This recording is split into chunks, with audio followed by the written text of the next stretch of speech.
Hello and welcome to the Made in Africa podcast. I'm your host, Kemeshi Samuel. And in the studio here with us today, we have Temitope Ekundayo. He's a man that needs no introduction, if we are being very honest. But I'm going to give introductions regardless.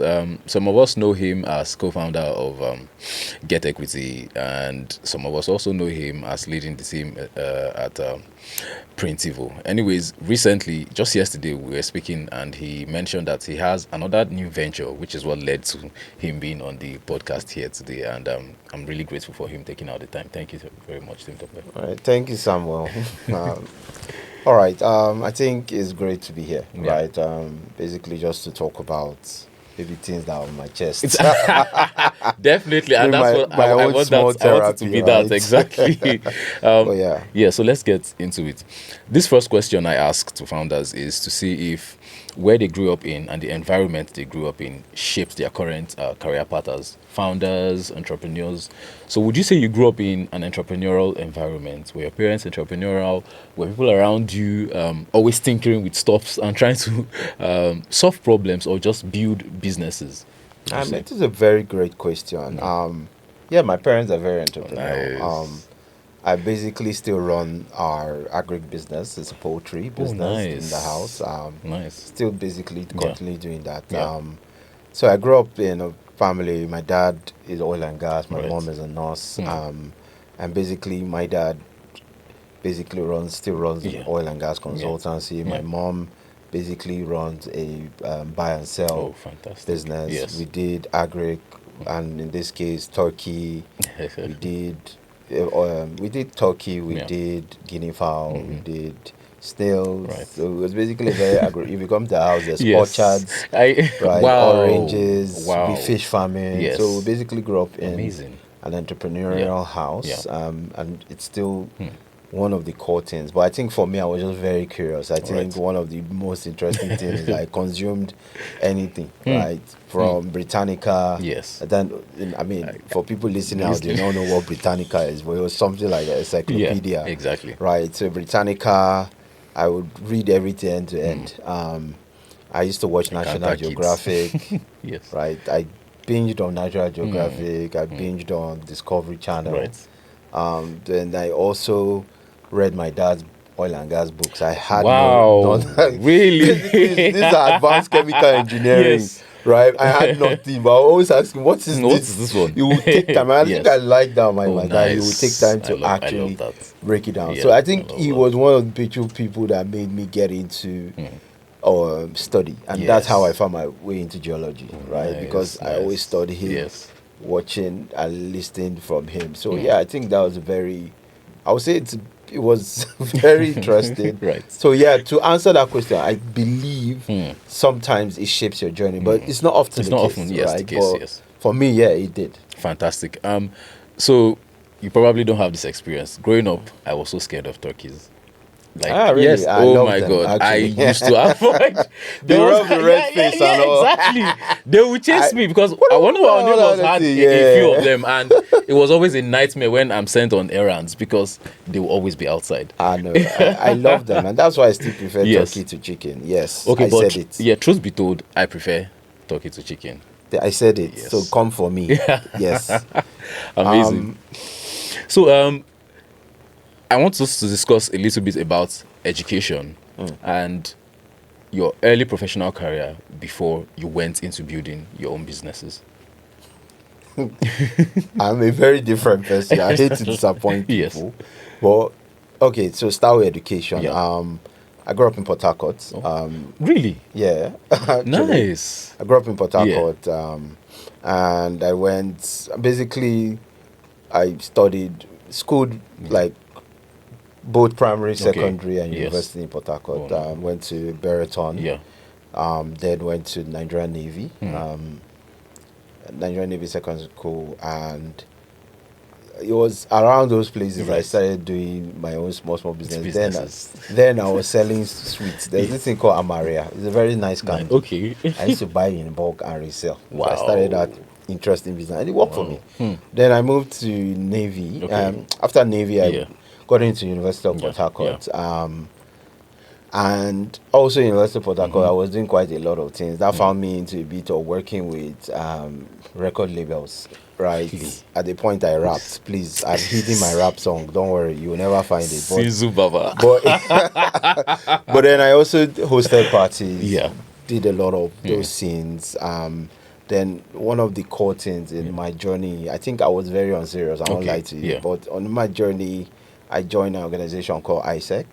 It's one of the youth, basically the leading youth leadership organization in the world right now. It's in 132 countries, around 3,200 campuses. And I joined that because for my sister.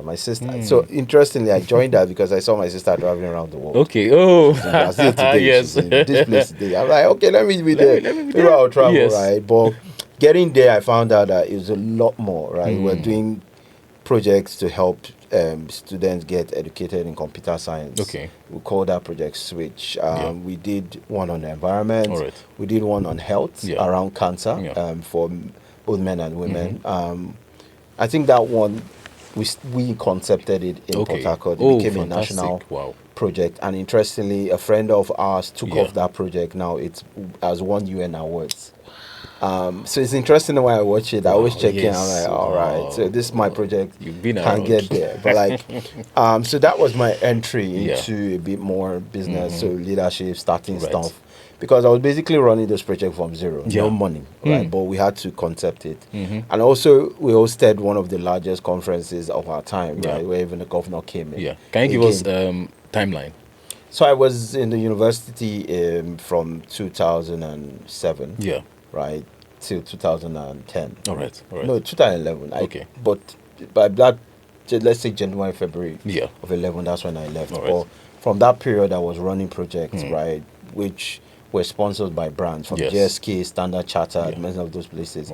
Again, we came with zero naira. We didn't have money to propose that. But what was different about us in ISEC is we were very entrepreneurial, and we thought about problem solving. And it's also interesting because today you see alumni. By the way, you see ex-UN General Kofi Annan. We've had even Trudeau, who are alumni of ISEC and are still alumni of ISEC, because I'm still an alumni. And you see that quite a lot of us now are entrepreneurs running our businesses. So it started from here. But it's a case of that reinforcement, forming a team, what a team is, we're learning. And I think one of the interesting moments was, we also did global exchange programs, right? Where we had foreign ISEC members coming to school. And then I think one came from Finland. We took him, toured, made sure he was comfortable. And we did this during the time of kidnapping, when it was very rampant in Port Harcourt. So when he went back, interestingly, he became an attaché and came back to Nigeria. Again. And he came, and he came for, like, asked for us, and we went to the VC's office. I was even scared maybe we had done something, but the VC's like, wow, like, these are the guys, like, you hugged and talked about, like, they showed him a good time, was impacted, was able to work on stuff, and it became, like, they basically had this international student center, and they just gave it to us to run. Like, because we're doing a lot more for the school, right? And so that, again, started breeding those interests. And also at that same time, my friends, I started looking like, you know what, I enjoyed the whole part of hosting stuff and all, but I was thinking I could do more. That hunger and desire to do more led me to just start thinking out there. And along the line, so partnership from the national body had to the University of Sussex, which is a research-based university in the UK. In the UK, it's just we're basically Brighton, right? So if you know Brighton Hove, that was my team for a while, because of this, because that's where the school is based in, right? So we basically I went to the university. So through the program, I pitched my very first idea, which is the idea I'm going to tell you about. So you can see that I started way back. I see you now. I see you. So I pitched the idea and I won a scholarship to go study. I went to study interestingly, with a friend of mine, Yusuf, who is now co-founder of Veritasi, one of the largest, I know largest Veritasi. real Yes, I estate. know Again, our Veritasi, entrepreneurial journey literally started together, and we went to London, to basically to Brighton, right? And along the line, I've had a lot of friends who also were just starting. I think one was it was the Bank of America, Lynch. So we basically just started working and figured out, like, because the school was also coming to Nigeria, we also gave them a lot of insights on go-to-market. That was my very first go-to-market strategy plan. And so from there on, I started helping quite a lot of people shape a lot of things. And the good thing was that as I was in class, the professors were referencing me because I wasn't just I wasn't just saying things, I was doing them. So it was like, like if we need to, and it boiled down to a friend of mine saying, he's going to Lagos, right? That he wants to start up his business. And his business at that time was what we call VAS, which is Value Added Services for Telecommunication Service. He wants to build out a telecommunication company. I knew nothing about telecommunications. But it was so interesting because at the same time, everybody was figuring it out. It was the same time MTN had just started, picked up, I think 1 or 2 years into operations, and Etisalat had come in. Zain was into a different name change, transitionary period. I think it was at Zain at that time. So interestingly, Etisalat and MTN, Glow also had just picked up. They were all looking for ideas to scale their business. And so I got in and I joined him into starting Imaginarium. That was the company's name. And it's still up to date. It's still running, by the way. So when we began, everyone's like, is this gonna work? I mean, but we came in with sports content, we came in with romance content. And so before you know it, we actually started doing great revenues. But the sharing formula then, I don't know if it's now, was some of the guys that I won't mention, it was 70-30. It was 80-20. One was 80-20, 70-30, 60-40, I think, one of them. But I can't mention it because of copyright things. But we did it anyway, but we made a lot of money. And so we were ranking high as one of the partners then. And this was also like 2014, 15-ish? 12, right? All right. And at the same time, there were bigger guys, MTech, who interestingly are now a data as infrastructure company. MTech, Terragon. Terragon was also market leaders then. Interestingly, I met him and I told him recently that when we used to compete in the old days, he laughed. But it's interesting that we started noticing that a lot of people started coming in. And for me, my brain is always on hyperdrive on how to out-compete. And I'm like, there's going to be something that is going to happen. People are coming too much. Because I started getting text messages, because normally we used to provide that text 6 to 3114 polyphonic ringtone. But it started becoming too much. And I was like, there's going to be something happening.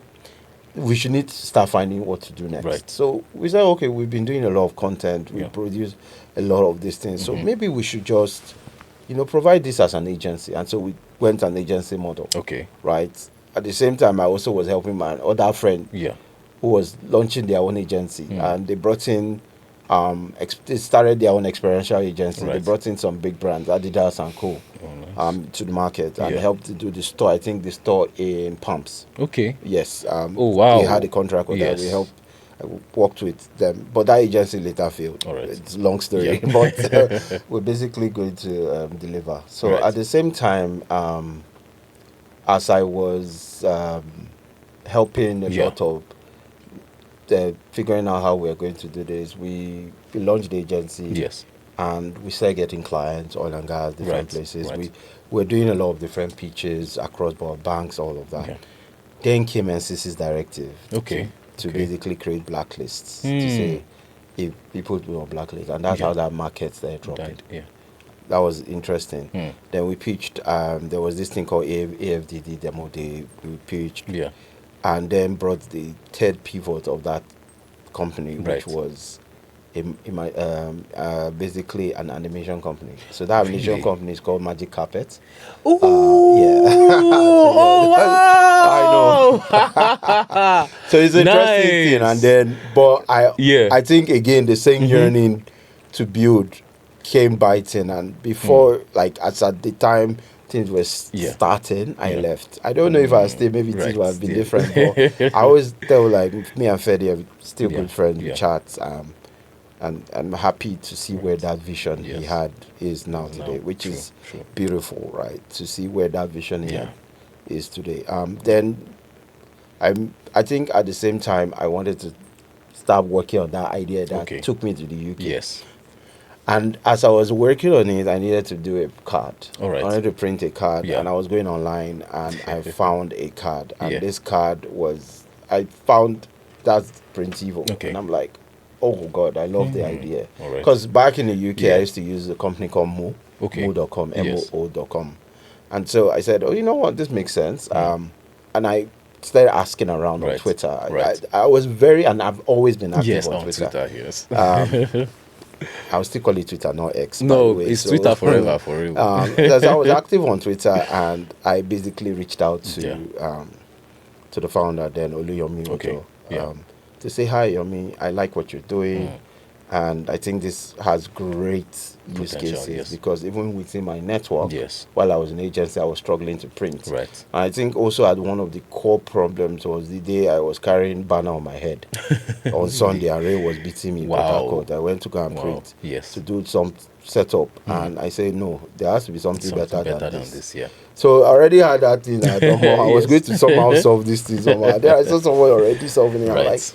I was geeking out. I can do it, and I can do it. And again, props to Yomi. He listened and said, you know what, let's come talk. And, I met him then in Shomolu, and we started talking about things. And I told him, like, okay, what is your need now? It's like, they're not really, they need to figure out the business, marketing side of things. I'm like, that's my jam. That's essentially what I do. That's my shine. Right? And so I joined him. Then the team was just 6. Okay. And then one dispatch rider. And interestingly, the dispatch rider I even worked in. Most of our earliest people I worked in. We had one designer, 3 co-founders, and the rest is history. Basically, Printivo was 3 companies in one: a technology business, a logistic business, and a production business. And we basically had to learn more than even the existing printing players. We basically had to be printers to do and solve the problem of product printing. And then also learn, again, most of these things were first, remember we pioneered this thing, was first principles. Yes. There was no guide, there was no book. We basically built all of this from first principle thinking.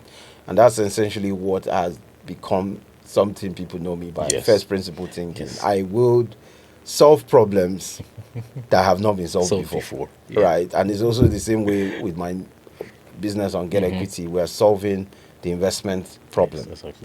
And we're coming from first principle approaches, right? Taking investment on the blockchain and basically also tokenizing existing traditional players and digitizing operations for them, but also allowing you to access the same investment opportunities that a HNI is accessing at a lower threshold. Right? And that's what we're doing. So that has worked. Of course, it has its own challenges. We're still within. I want you to share how you... Yeah, exactly. Jude, I want you to share how you met Jude and how you guys came together to... So it's a very interesting question. During COVID, right? During COVID, it was 2 interesting things for me. My mind was on overdrive, and I kind of knew COVID was going to hit. So let's track back in 2019. All right. 2019, Printivo has already started scaling, doing well, brand name recognition and all.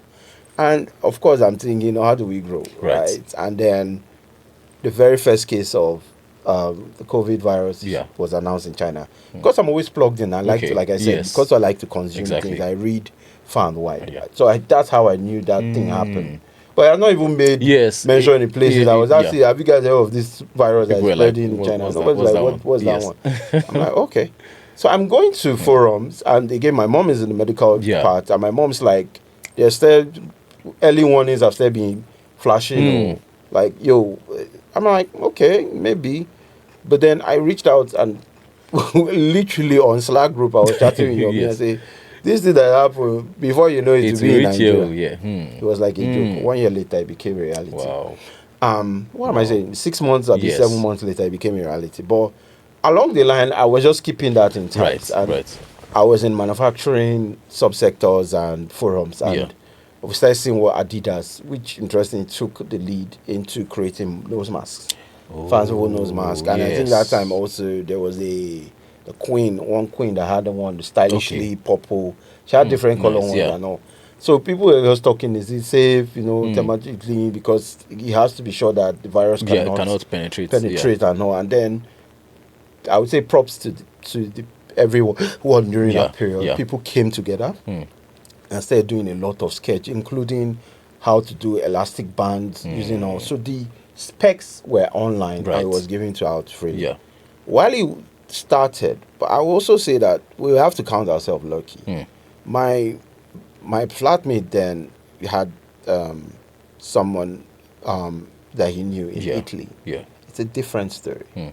Italy, you had literally a city where almost 50% of the population were on bed rest. Some of them were there dying. It was we don't understand what was going on than people who were boots on ground. It was crazy, and people who experienced it knew that it was. As we are like this, we're on lockdown, but we're not feeling. And we're not feeling it as much. Truly, because during lockdown, we had opportunity because we were supplying masks to people. So literally, it was masks that kept us running during COVID, right? But as we were supplying masks to people, I saw people partying. So that's why I knew that this country will not make it. God saved us with Ebola as well. Ebola, and that's another interesting thing. Ebola was a crazy time. I don't know how we survived it. If I tell you how crazy I am, my very first adventure, very adventurous, was to jump on a bus called Ampion Venture Bus. It was sponsored by Microsoft, Google and Co. And we jumped on a bus that took us through West Africa during Ebola. I was created what we call Ebola fact checker. And our product won second place in Cote d'Ivoire conference. Wow. And I don't know where that solution is. But I think it was sold to government. I don't know. But interesting, most of the people there, some of them, my friend goes to set up Temai. Right? Some of all the other guys go to set up different business. Francis Osifo. I still have that picture. I always tell Francis. Again, Francis sets up a company that would tackle COVID, which is what do you call them? The biogenomic startup, 54 gene. He will go on to set up 54 gene. So it's interesting how the connection is very crazy. Ways and so, but tracking back for 2019, that happened. Yes. I got to COVID, and so during COVID, a lot of business were shutting down, and we have to speak to people. Most people crying like, my savings is done, and I felt like there's a way to solve this. I started ranting about it actually on Twitter. It was basically not a fun time for a lot of business owners. People were crying, life savings were going down the drain. So I felt very deeply connected to that, because I mean I couldn't imagine how people were surviving. And then we were able to do this over the period of time. I started ranting about it, talking about it, and interestingly, as I was ranting about it, someone else was ranting about similar problem. And he was talking from a case of it would be interesting to see how we could talk on people, and that was big brought on Twitter. And so we're sliding on the GM and we started talking, and we're basically talking. We liked similar things. We like anime. We're supporting Manu. Right. You're a Man U fan. Yes. I'm thinking of leaving, but that's a conversation for another day. Exactly. So we talked. I think we found a lot of connections. But we're talking about this problem. Yes.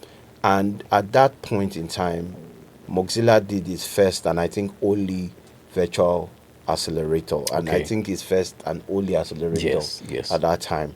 And I was calling for people with ideas, great ideas, support business, different things. And I pitched a data problem idea, and I got in. Wow. Right. So, but it's a virtual accelerator. You better meet the founders. We're talking about doing office hours, and I was concepting and fine-tuning my idea.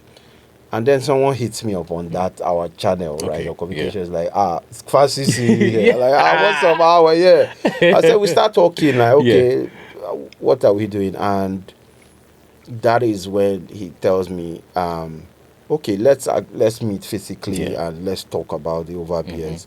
I should come to his side. Yes. And he mentioned his side, and I'm like, what? You're my neighbor. Are you kidding me? So literally it was 8 months of conversation. We didn't know we're neighbors. We're just living next to each other. It became crazy. So we spent weekends stay fine-tuning the idea because I mean, he had built V1 of the product, and me, I came from a business perspective. Yes. And we just started shaping our idea. Right. He was also trying to help me on my own idea because he's the engineer. Yes. And me, I'm a business person. So let's collaborate on that. Talk about symbiotic relationship. So it made sense. And very interesting thing. We kept working and building this idea to version. And by the way, both of us even caught COVID. We walked through COVID. Really? Yeah, it's very interesting. Are you for real? I'm not joking. Both of us at the same time. I think we went for a party, right? Yes. You see, I'm a party guy. You had mentioned that you were selling masks to people and Nigerians were busy that partying. Was after. Okay, right? This was after. It was literally at the tail end. When the lockdown was being eased lifted. Out. Yeah. It was way different. During the time I was... I'm going to joke you because my responsibility was keyboard. At that time, it was very, very clear that COVID had done. That's when I got that. That was the weirdest. So I was like, we didn't even catch this thing during when it was happening. When it was at the eye of the storm. Literally at the death period when things are very open. That's when we got it. Yeah. But we interestingly walked through that. Right, so it's truly in sickness and in health, and we basically so what's left is a ring. We basically worked and concepted this. Had a co-founder joining later to figure out a lot of operation. That's Chige Ozurim. We also had prior to that William, but he left. William was also full stack engineer. Right. But at that time, we also then were building. I think when we were building, we launched a wait list. Okay. And for me to know that this was serious, we had 2,000 people sign up on our wait list. Okay. Yeah, there's a demand. Yeah. And there's investors, and then there are people saying, launch now, we're ready to give you money. I'm like, okay, wait. Yes. I know, let's build this stuff first. So interestingly, I kept talking to them, and then when we launched, I think we just announced this like, hey, we announced it quietly, and the whole ecosystem was like, because it was a game changer. It was it still is a game changer. Oh boy, it was crazy. Jude was like, whoa. Okay, you guys were not expecting. We were not expecting that reception. It was insane. People were posting with calls. And so interestingly, we now got introduced to Greenhouse Capital. Bumi immediately said this solved something they'll be trying to think about and that's how we got our first check. And then from there, other people came in and were able to do quite a lot. And so, the rest is history. For us, we still stay true. I was going to ask how you guys came up with the name GetEquity. It's very interesting. And who came up with the name? It just happened. Wow. We basically were looking at this thing. And our initial focus was to allow people to invest in startups. And of course, equity is there. And so we just thought they get equity. And they stuck. Came in there, and it's Drew that came up with the name. Interesting. Nice. But I named some of all the other products that we have right now.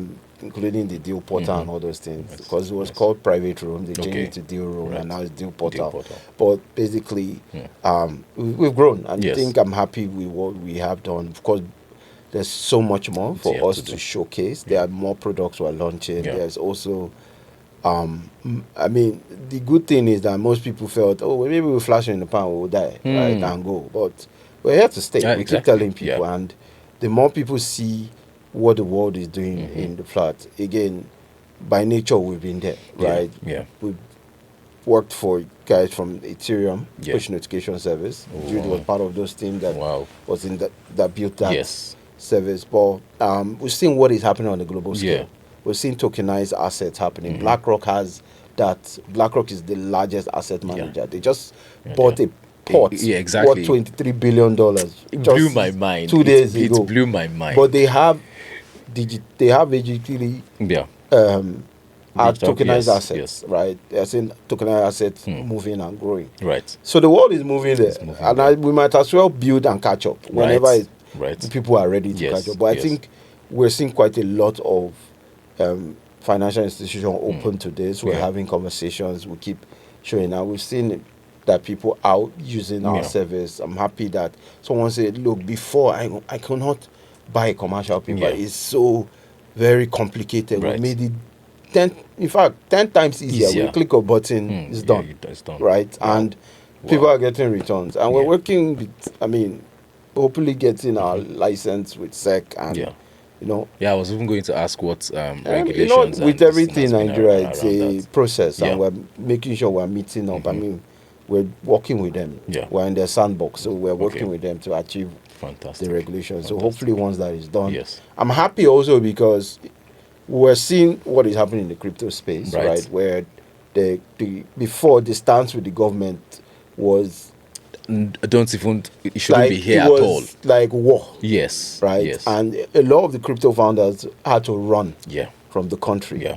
Right? Because they were actually been looking to arrest them. Yes. That was how bad it was. It was not a joke. It was not a joke. A lot of them. I had no idea it was that serious. It was very I know they were trying to close the businesses, but not arrest. No, it was that serious. And a lot of them still don't trust the government. But I think what we're seeing is that the SEC has always been actually one of the forward-thinking institutions. Oh, nice. And now we have a DG that is forward-thinking.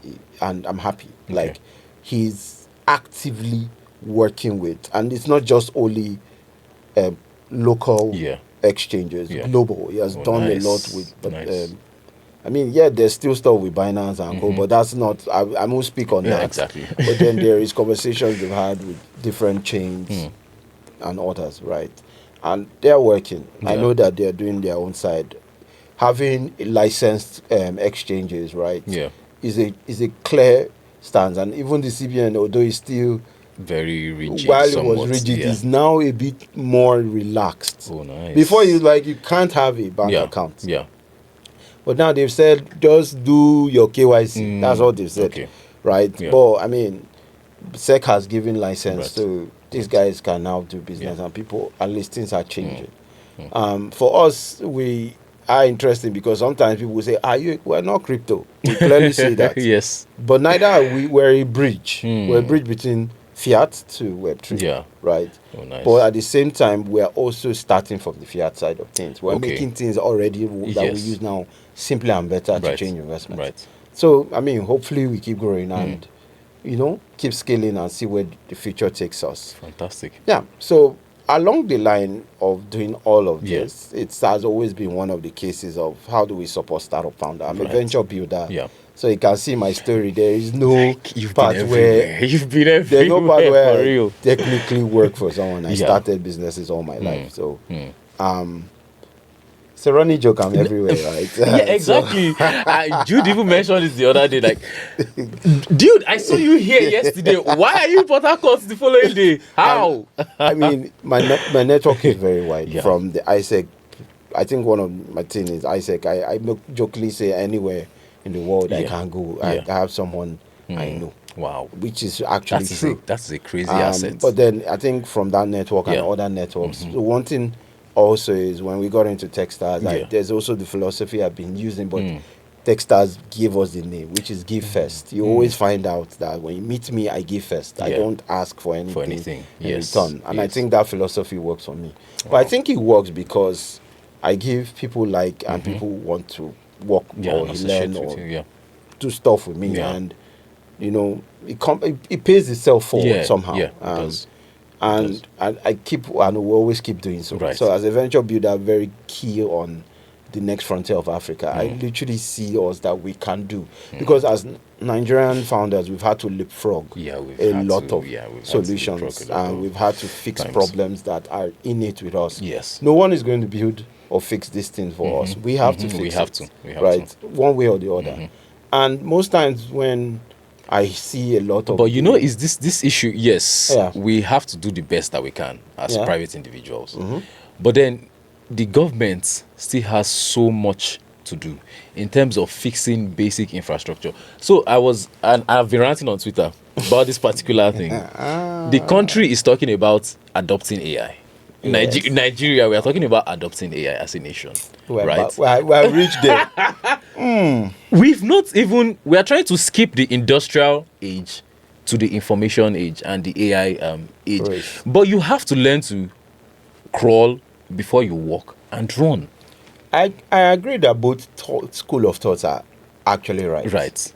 Right. But so as of today, what we're seeing from the global snapshot is that there's a race towards will I call it AI dominance or whatever. Yeah. That usually was US ideas were concepted, OpenAI, brain, then at the keynote of the highest point, 500 billion investment. Yeah. China came, boom, just dropped that like bomb. a bomb. Like DeepSeek came and right, but who is enjoying in both of all these places? Two companies people don't. I mean, Nvidia, everyone know, but one company everybody doesn't know is Larry Ellison, Oracle. Whether you're using the left or the east. Oh, nice. They are DBMS. Yeah. And interesting, I studied Oracle. So it's a very interesting life, but I studied Oracle 10 and 11G, right, in NIT. Okay. Right. I was doing a lot of those things. Wow. And it goes Shout back out to NIT. I love NIT. Yeah, and interestingly, NIT was almost everybody's first. Exactly. First foray into tech. This is what the guys like Andela and Co have come to disrupt. Imagine if, I don't know about them. I think they're still alive, but imagine if they still were running by now, like where they would have been. But not to digress, the race for AI is to change a lot of things. But when we say AI, I keep saying, look, AI is not what we think it is. What we have are pretty very advanced LLMs, right? Language learning models and machine learning models that have been built. But let's take it by the name AI, right? Because true AI can think for itself. That's the whole philosophy of artificial intelligence. Computer thinking for itself and the computer having a soul. Right. That is being debated heavily in different philosophical circles, but which we call AGI, right? True AGI, which thinks for itself. But since then, we're having very advanced things. So while there's the fight to own this technology, right, I don't think anyone should say like, okay, because we don't have, we should not think about it.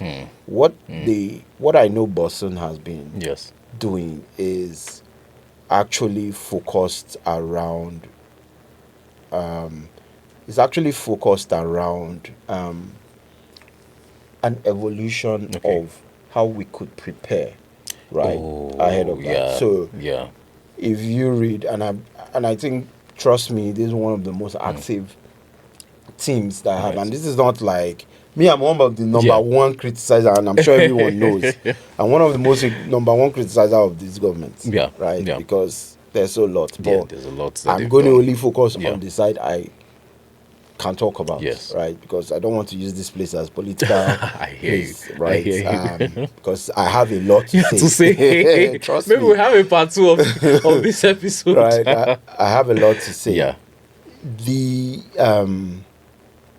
The major thing is, on one side, we've had what we call the ONDI, Office of National Development Intelligence. We have NITDA, who have actual people who have started their own technology businesses working there. So we have startup, like former ex-startup founders who maybe have exited, who are working there. So they actually know the problem of technology startups, and they are actively. I was literally at 2 days ago. Even yesterday. I was just at one other round table where they are talking about the Nigerian Startup Act. The act has been enacted. It has been passed, and they are telling and briefing founders to come and understand the incentives you can get from the government. So they are actively working on that side. Nice. But those things are not very heavily publicized. This was the conversations we had with them, and they've been doing that. And I'm sure this team, they listened, they took the feedback. They are going to work on pushing that. And the second part is 3MTT, the digital skills. They are planning to do this for millions of people. They've trained actually close by the time. The person doing this, by the way, came from, he has been doing EdTech, and he has also been in charge of he was in a tech platform that was basically pushing this. So he's championing this, right? And he's someone I know very well. So I'm not saying it because I also know him. I'm very objective that everyone will know me. But I know that what they are doing is they've been doing placements to people. They've been training people in multiple digital skills. And TREMTT is free, right? You join, and they've been pushing. And that's also getting people trained there. And I think AI is also a curriculum maybe they're adding. I don't know. But I know cybersecurity, data engineering, UIS, front end, standard. To also create the skill force. Because this force has to do. On the infrastructure side, when the cables were cut, you could see how there was a concerted effort to ensure that internet services was going around there. And they did this with May 1. I know they've been doing that. But I know I'm not happy recently with stuff with M10. Me, I bashed everybody. I'm not happy at all. That's not making sense. I agreed. I've been forced to start doing maths. So as a business person, I understand where they are coming from. Truly. Yes, problem, exactly. Right? Yes. There's a lot of investment that we made, and remember, I came from telecom, so I know deeply more than other people what they are facing.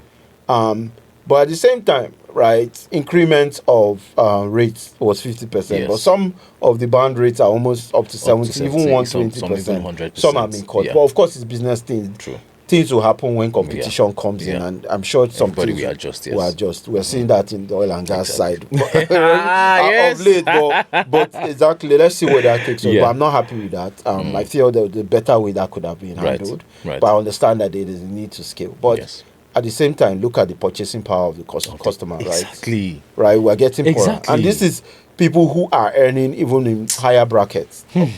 Right, but if you look at the data, NDIC is telling you less than 5% of people have 500k. The 500k band people are screaming, and like no money. And so we need to be sure that we don't raise prices because we have to, and then it takes off everybody because then it'll be useless. Yes, exactly. Because everyone fails. Right? Consumer, business, everybody will fail. So I don't know. That's why I said I don't even want to go there because I will rant from now to tomorrow. I mean, I will call names. And I know they will come and arrest me. I mean, I'm ready. But let's diverse to the fact that we can still think about so we can have the two thoughts. I agree. Electricity, data, all of those things need to be better.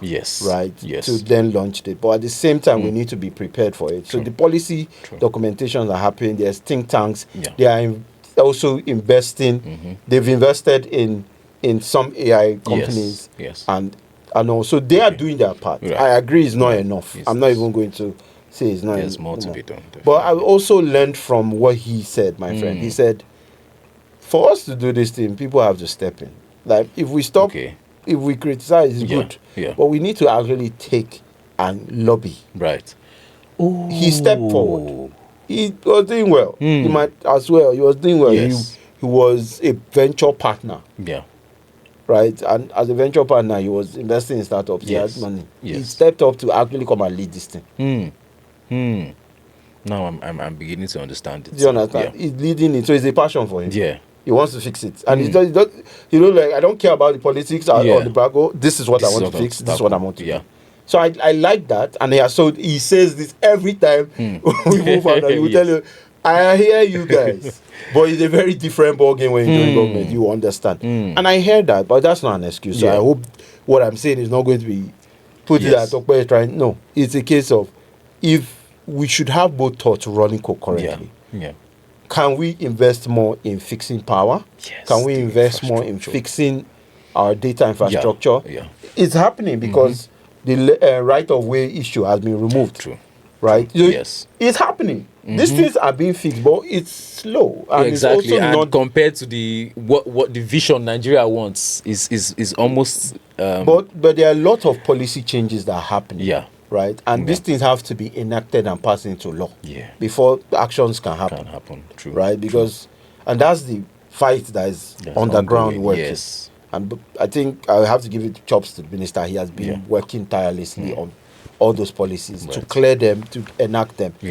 Pass the national technology policy, even got people from Singapore who are consultants. Singapore has the best national technology policy. So they are working with the best of the best. They have been doing a lot of outreaches, working with. Recently, we had Microsoft. So they met with Tinubu and him around AI, which are the basically major leaders. So he's doing his part, right? And again, I won't fault him yet until 4 years. Then we can review and say, okay, what has happened? Yeah. But at the same time, we can actually agree and criticize that, yes, we should have put thoughts together, right? Coming together and see what we need to do. Yeah.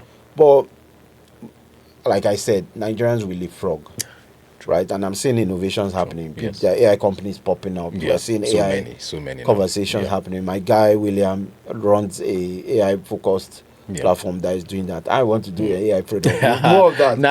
But like I said, it's some things that would have to learn, right? But mutually, capital is needed. Right. That brings me to another conversation. Yes, we've seen and listened to a lot of those major high-profile news of companies that have shut down XYZ. And I always tell people, whenever this thing comes, people will write article, what they should have done. And I question like, were you there? And it's why we need more insiders speaking out. It's not easy. But not everybody wants to tell that story. We would have to tell that story. And I like that this is here. Because it's not easy. I always tell people when they come to advice, I want to start something. I say, look, building a business is the hardest thing you ever do, truly. So as people are smiling, forget all the, when people say, this person has raised this amount, they're like, they don't make up. Yeah. No. They promise investors that they will be able to return sometimes 5, 10, 20, 30, or even 50x of what they raised. Pity them. They're under pressure. The pressure is enormous. Most people don't know how problematic it is. And again, what I'm saying is I'm speaking on both sides of the table. I understand employer and employer dichotomy that's going on. Some employers have not made it easy for us.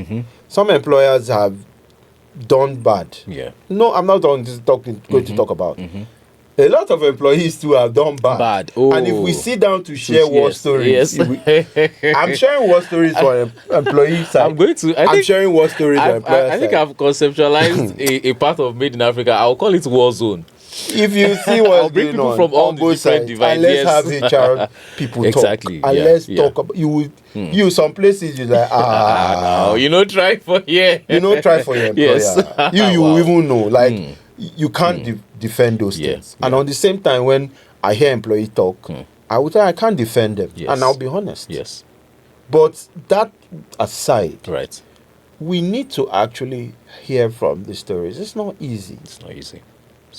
I agree. There's also conversations on mismanagement. That one aside.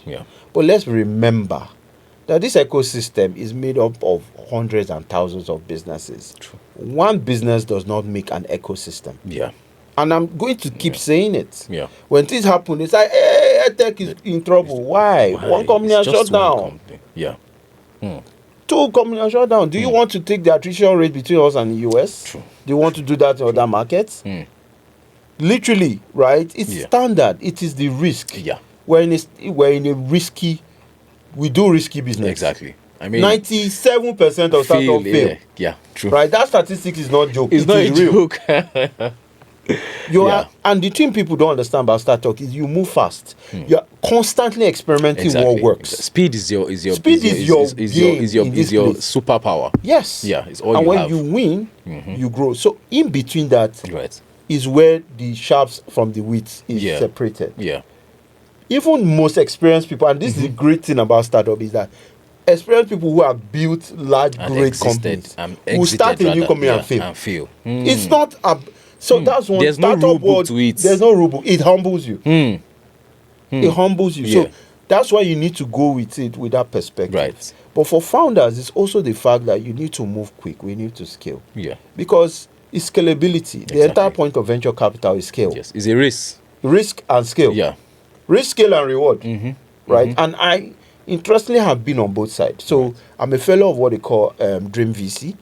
And interestingly, Dream VC just launched their new cohort application. So Dream VC is an investor accelerator. They basically teach you everything around the venture capital world, especially within the African and Nigerian context, which is hard. If you go online, you see a lot of VC playbooks, but for other markets, not within Africa.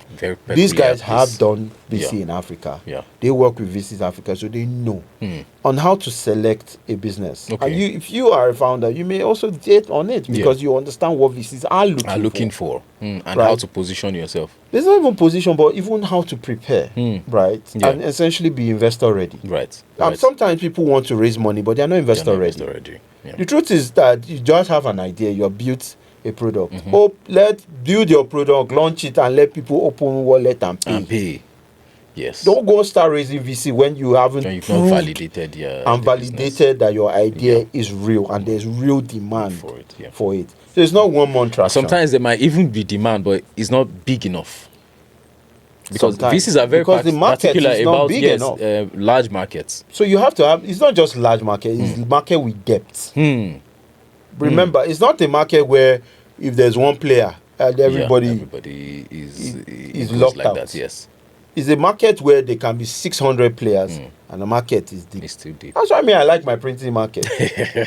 People with billionaires who have their own, there are a lot of billionaires who have their own printing production facility. Yes. There's no market winner till today, over 145 years ago. Wow.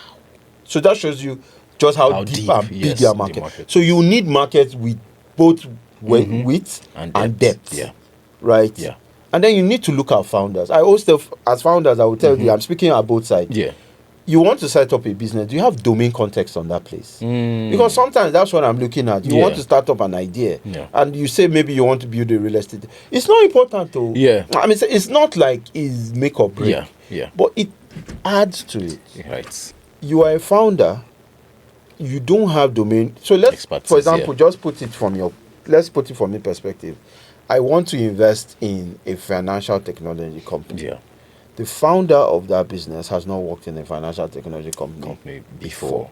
Or even in finance at all. But let's say fintech. Okay, yes, fintech, yes. You don't need to have a finance background to start a fintech. Yeah. Very clear, right? But you've not worked in a fintech before, right? And also, you don't have context to the problem that you are coming with. Because you are one feature away from being disrupted. Exactly. And so, if you don't have a deep domain context that others are not seeing, right, and a problem or even an execution chop. So maybe let's leave that you have not worked in fintech before. But you don't even have an execution chops on management because remember, you have to lead a company. Yes. Right? Yes. You have to learn to lead a company. Right. And maybe some people will always use Mark Zuckerberg, right? As first time founder. Exactly. And he's still remember his investors brought his CEO. Yeah. And she changed the game. Don't forget. Even his investor realized that that part of him was weak and they brought a solid operator to help him. Right. And they aligned together and Facebook is what it is today. Yeah. I mean, now it's Meta, right? Yeah. But it's the same case. Also, founders need to realize their weakness. And I always tell I know my own weakness. Yeah. And I clearly tell you. Yes. I'm great, marketing, finance, all of those things, strategy, innovation, growth. But there are some cases I might not be good at. I might not be an exact people person. Yeah. I am a people person. But I think you're a people person. Yeah, like sometimes there are also some weaknesses. I have my weaknesses, which I tell people, right? These are my weaknesses. And so you need someone that complements. And I think that's what makes sense, me and you and Chikozerim too, right? We have complementary skills across board. We also have gaps that we cover for each other, which is core. And then when you are pitching, there's something again that I also noticed. Maybe I'll use this to help people and give it. Sorry to investors, but if you are working with a P and you're pitching as a team, you're pitching as a team, not one CEO and everybody's keeping quiet. Pitch as a team. If you guys want to go and memorize and say, okay, come in at this place, come in, right? Oh, really? Because his idea is not built by one person, it's built by a team. So let me hear different point of views. Yes. Right? So it's important. But those are like very small. Again, it doesn't really sometimes happen, but sometimes it actually goes. It truly. And then there's also a case, like I said, key thing minus how big the market or how innovative the idea is the product making money. Because sometimes you see people say, oh, I want to raise this amount. Yeah. And you are slapping a high valuation. And the question is like, okay. Your numbers, are they backing this The first question is, yeah. are you making enough money? Let's say you're not making money. Yeah. Have you signed a partnership that is going to make you that money that you are defending? Yes. Because if you say you're worth $50 million, what is it? It cannot be IPA loan. It cannot be IPA loan, yeah. Right? Yeah. It's the team. For example, now, it's one of my bonds. Yeah. Right? Who is right to raise now? Okay. And as he sent me the deck, I say, okay, let me go and look for money. Yeah. Even if I go to borrow in bank, but I must be part of your business. And the reason why is that he has scaled not once, not twice, but 3 times. Oh, right? Yeah. To hundreds of millions of dollars of companies. Yes, yes. And now he's starting a business in a market that he best proposal that he knows. Yes. I don't need to see whether he you has don't need to think twice. Yes. Much like Elon. Much like Elon. Yeah. And our joke is don't bet on Elon. No, you don't bet against Elon. Yeah, never bet against Elon. Right. So guy's a magician. So, but that's the thing. Yeah.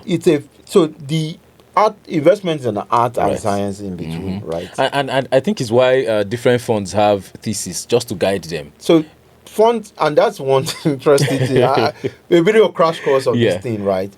Funds do this due diligence, right? Okay. Because if you know how a structure of a fund is, there's the general partner and general partner team. Yes. And there's what we call LP or LPs, limited partners. Right. The LPs are, it could be HNIs, it could be public funds, it could be pensions, it could be other funds or endowments or family offices or HNIs or ultra HNIs or governors or something, whatever. Yeah. But they basically come up with a concept to say, in the next 2 or 20 years, the future of transportation will be will not be on the road anymore. It's going to be flying cars or flying air transport. So we're going to be looking for businesses pushing the frontier of air transportation. For example, that would be their thesis. Because they've done the primary and secondary research and seen that market would unlock the next maybe 40 billion or 500 billion. Now they are looking to fund companies that can take it there. Yes.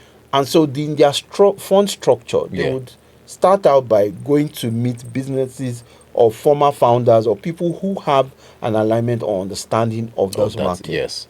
Or believe in that thesis, and that's how they start. It's a hard. If you think raising for funds, for your company, go raise for a fund. It's one of the hardest things, especially when you are now in a market that is underrepresented. Especially when you are a first-time fund manager as well. So it's hard. Right, it's hard. It takes really some of them 5 years to raise that. But once they get backing. They also now need to do venture mathematics. The first question is, how much are we going to invest as first check? And some of them also keep some check for follow-on funding. Rounds. Yeah, true. Right? True. So even while you see that they have money, they raise this thing, but they are not writing new checks because they've already calculated sometime the follow-on money if these people meet a certain milestone or trajectory in their business that they can come in. Then there's also the negotiation table, non-cap, dilution cap, weighted average. Because it's a lot of technical terms there, and I hope we will get where I can break all of this down. But ideally, right, they need to choose how they fund founders. They need to believe these founders can return to them 5x, 10x, or 125x. Or at least even the money that is being... Nobody wants to collect the exact. They want more. the money. See, the truth is, money is like an asset, right? It needs to double, and that's why, ideally, if you understand the macroeconomic systems of how the capital market works, people invest in private equities long term. Risky, but the returns can be zero, or it can be 1,000%. Short term returns, bonds, treasury bills, right? Even shorter returns, commercial paper, debts, right? Those ones quick, but then the risk is still there, but it's much manageable in terms of risk. As long as you de-risk and have proper risk management, it reduces. So you would see that when the economy is boom, there's a lot of money. Right. Lending type of businesses debt type of businesses will not have good rates. People start pushing money in long term deals that can fetch them good rates. True. So that's why treasury bills will come, euro bonds will come. Yeah. Those are long term, 4 years, 5 years down horizon. When the economy starts going down, lending business, all of these things come up. Higher rates. Right? And then people want to go to those things. So you can see where now that there's a bit of debt, you will find that fundraising is hard. Because a lot of the LPs will rather put their money in things that will go short term and high rates and return. And that's why we are seeing those kind of rate returns for some of them. What can you speak about the markets beginning to correct itself, the capital markets in Africa, the world generally? So 2021, 2022, we're seeing crazy valuations, and there was a lot of cash. Yeah, exactly. There was a lot of wealth cash. transfer, almost $400 billion were transferring to new younger people. So and now the market is beginning to correct itself. I was even speaking with Ugo earlier, and we were talking about how founders are even moving beyond building for VCs now. People are being very particular about building sustainable businesses with enough revenue to even expand to bigger markets. That should even be the standard. That's the type of businesses I like to build. And interestingly now, they called it a term. They called it seed. I saw it. They call it seed. You know, you have your series and all. They call it seed trap, meaning you raise a little bit of money, and from that money, scale. Sometimes, by the way, we look at Zoho, one of the companies that people use. Maybe best seed trap example. Raise a little bit of money, and they've grown out to billions to compete even with the big boys that are here. Right. So the truth is that I like. The best, cheapest cost of capital for me is clients' money, which is, and for me to unlock clients' money, I give them great service, and give them great products.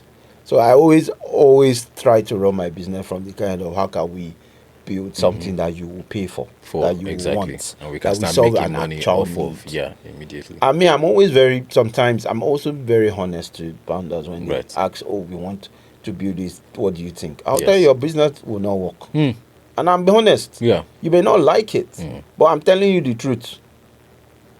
Because I'm already seeing that this model is failing. And it's because the market may not be big enough, but it's also because you're not solving a need. And you think you are. You think you are. I'm a founder. So don't get it. I also build from the point of I'm deep in this, I'm invested in this, I feel it can solve things. But I also tell myself the truth. You know, go solve. You know, go solve. let's. Do you know what? I think I'm going to bring you on again, and then see, because this founder investor matter is very deep. Exactly. It's a very but so that we can wrap up. You were going to speak about your latest venture. Yes, thank you. Thank you for giving me the opportunity. I have to make money. You're welcome. All right. So because of a lot of all these things, I'm on both sides of the divide. I'm both on the investor side, I'm both on founder side, I'm both on business side, I'm both on the customer side, I'm both on government technology. The thing that took me actually to CSX is my consultancy business, which is called Endava Interactive. And Endava Interactive is basically doing three things, but it's basically venture building scalable startups. On one side, we provide management consultancy, right? And some of those things we do is, first and foremost, we provide you market research and data, market intelligence, feasibility studies, business plan, pitch deck writing, crafting stories, and even investment all readiness, data room setup. Exactly. Financial advisory, business advisory, and all of that to help you structure and build a solid business, to think of how to scale, to think about how to build your business properly, right? It's not, I'll say it's fair. It's project by project basis, but I charge. So, but it's worth your investment, right? Because sometimes people start businesses without researching if it's actually a right place to do. And well, techno agnostic. I just recently completed one from a maritime business, and that's nice. It showed my but then I've done oil and gas, I've done logistical, I've done groceries, I've done interesting. I've done multiple even card card creation. Most people doing Visa card. I've done that. Most of the plans, crypto. So sector agnostic, but we've helped quite. I'm happy with in just 1 year we've done about 40 businesses and scaling. Wow.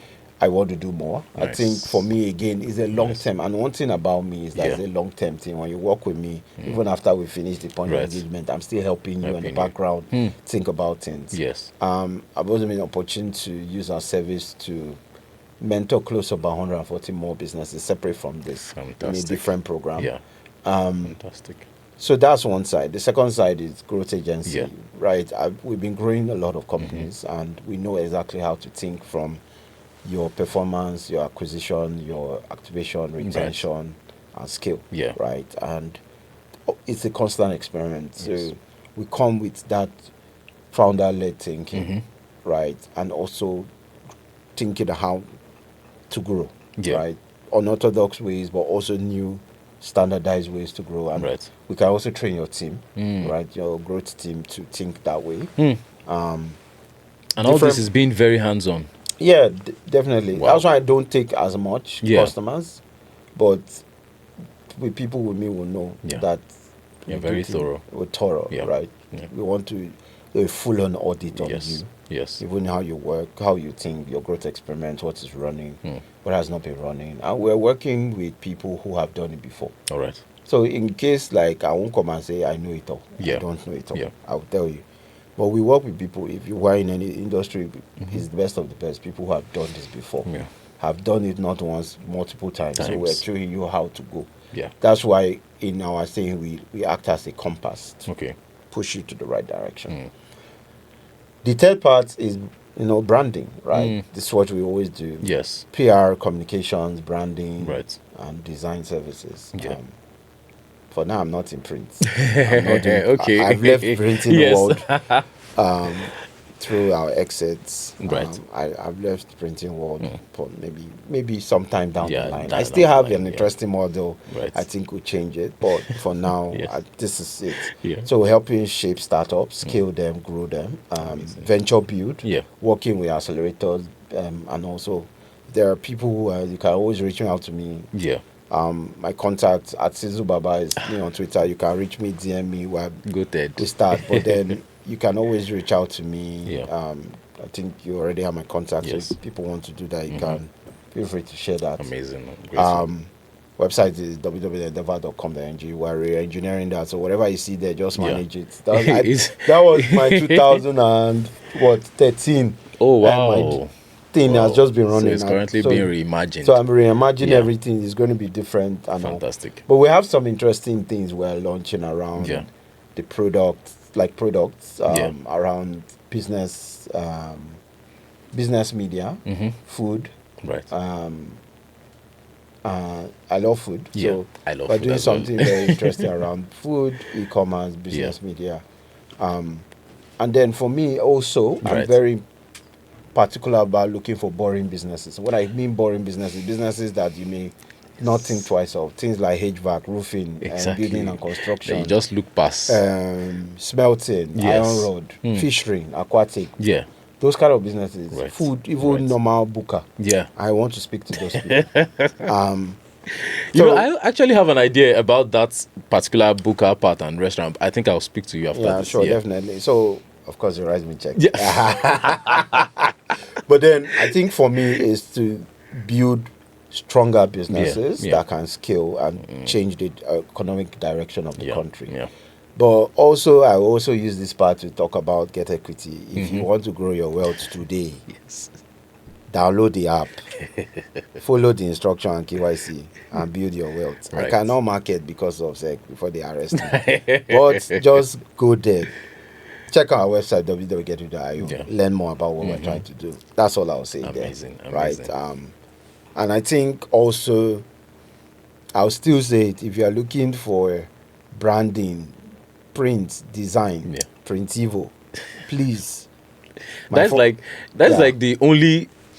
So for startups, I feel like it's a no-brainer. Most of the startups I've interacted with, whenever they want to print something, that's the first thing that comes to mind. It's fantastic what you guys have done. Yes. But I think, again, at the end of the day, let's I think I'm always happy to do it. And I'm joined a lot of groups. Yeah. There's with Onieka, which I manage that community. Right. I also have another community called Startup SUS, which is called Startup School. There's PBN, Premier Business Network, which I'm also part of. So maybe as they're editing this, I'm just going to give the links to those communities. Some of them are paid groups. Some of them are free groups that you can join. There's Black Founders Network with PCTMI, which I also am part of.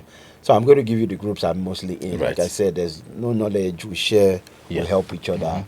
And we want to see everyone grow. And if you're an investor out there, I'm raising, come and fund me. Thank you very much. We get the cuts. If the investor finds you through this, we get the cuts. Fantastic. It's been amazing. I definitely want to have you on the show again. I'm always happy to be here. I'm planning a live show later, probably in April. We had one in December. So I'm planning on that one, and I would like you to be a guest on that show. I'll be happy to join. Thank you so much. Thank you so much for your time. Well done, Sama. Thank you very much. That's been it on this week's episode. Please join us again next week Thursday, and we'll have another fantastic founder share their journey with us. I'm your host, Kemeshi Samuel, and you've been listening to the Made in Africa podcast. Bye.